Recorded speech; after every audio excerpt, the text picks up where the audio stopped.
César, tu es la mère défunte. Samantha, tu es une des sœurs.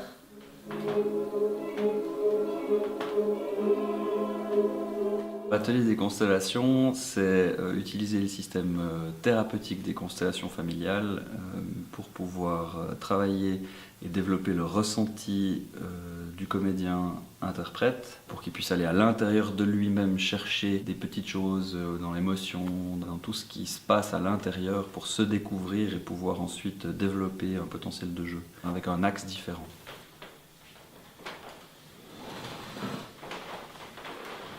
Soyez jamais dans le faire pour faire. Je t'aimais tellement fort que je t'aime encore.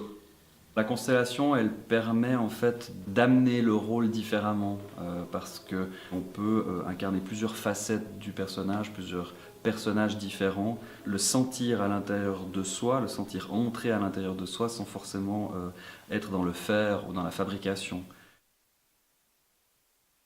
Le principal axe de travail que j'aimerais mener, c'est qu'il apprenne à se connaître, c'est-à-dire à pouvoir vraiment aller chercher à l'intérieur de lui un tas de paramètres qui sont souvent dans l'inconscient et qu'à travers le corps et le ressenti du corps, amener de la fluidité dans le corps pour pouvoir être plus en résonance avec l'extérieur, l'intérieur vis-à-vis de l'extérieur, et amener vraiment quelque chose qui commence à circuler, une circulation qui fait que les choses sont plus justes. Voilà, il y a une personne qui va sentir et une personne qui va agir. La personne sent, elle va fermer les yeux et puis l'autre va s'éloigner un petit peu et va juste faire un mouvement d'approche vers la personne.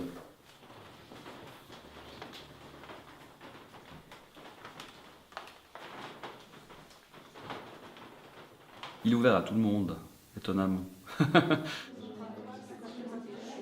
Ça s'adresse à des comédiens confirmés ou des comédiens qui débutent, qui ont envie de se lancer là-dedans. Ça s'adresse à des metteurs en scène qui ont envie de voir d'autres outils pour comprendre aussi leurs comédiens, comprendre les enjeux d'une pièce, etc. Ça s'adresse à des auteurs qui veulent découvrir d'autres dynamiques dans le scénario et dans leur écriture. Et ça s'adresse bêtement à des spectateurs aussi qui veulent peut-être...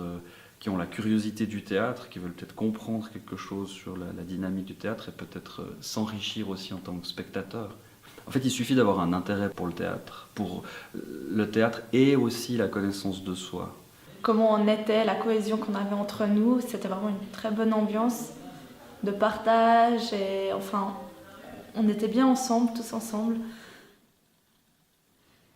Ça nous coupe du mental, le mental qui dit toujours c'est comme ça qu'il faudrait faire, ça nous coupe des clichés. Ce rôle-là, parce que c'est un vieillard, il faudrait le jouer comme ci, comme ça, et du coup on doit le caricaturer, etc.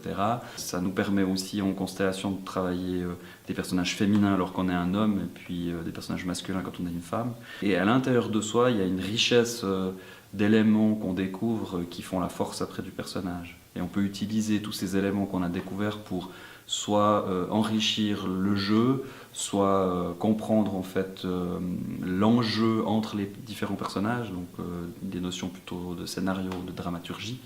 Et puis quand un comédien comprend l'enjeu général de la pièce, ça nourrit son personnage, mais ça améliore aussi en fait la qualité générale du travail collectif.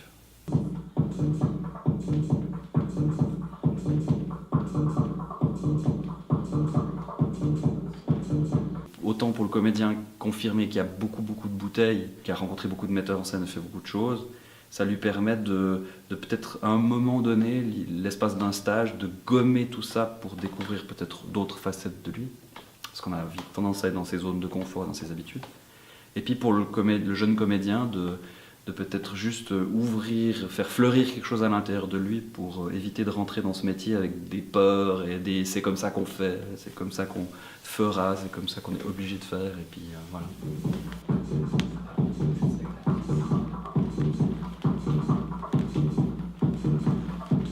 On découvre que les contes travaillent avec les archétypes et puis que c'est quelque chose au niveau de l'histoire qui est comme universel, plus grand que nous. Et en travaillant avec ces archétypes simples, on voit que la constellation peut raconter quelque chose sur nous-mêmes, puisque tout le monde est un peu concerné par des parts de ces archétypes. Le conte de Cendrillon, tout le monde le connaît. On peut vraiment travailler avec les choses qui restent du conte de Cendrillon chez tout un chacun. Et ça c'est bien parce qu'on peut être spontané avec ça, il y a toujours de la matière. Prenez le temps vraiment pour dire les choses. Ça me guide à la confiance, mais avec le temps, toutes ces petites réussites d'intuition, enfin tu as une intuition et normalement tu n'oses pas la suivre, mais là, vu que c'est le travail de la suivre, tu la suis et tu te rends compte qu'elles sont toujours justes. C'est cet aspect magique que les gens découvrent dans le travail de constellation. C'est cette magie qu'on n'explique pas vraiment avec des mots. Puis avec ce système, on y arrive très vite. Et du coup, ça fait descendre quelque chose dans l'atmosphère qui s'emplit de vibrations. César, comment tu te sens? J'ai envie de l'éloigner. Ouais. Comment qui es-tu? Je suis la marraine. Pendant toute la journée, c'était très agréable d'être centré sur soi, de pouvoir se permettre d'être centré sur soi, sur ses émotions, sur les intuitions. Parce que c'est rare que pendant une journée entière, on peut faire ça. Je vois qu'il y a un potentiel très fort qui peut se transmettre et se partager. Et moi, c'est ce partage qui m'intéresse plutôt que le cloisonnement dans les étiquettes. C'est ça qu'on fait, c'est comme si ça c'est ce théâtre-là, ça c'est une autre forme de théâtre.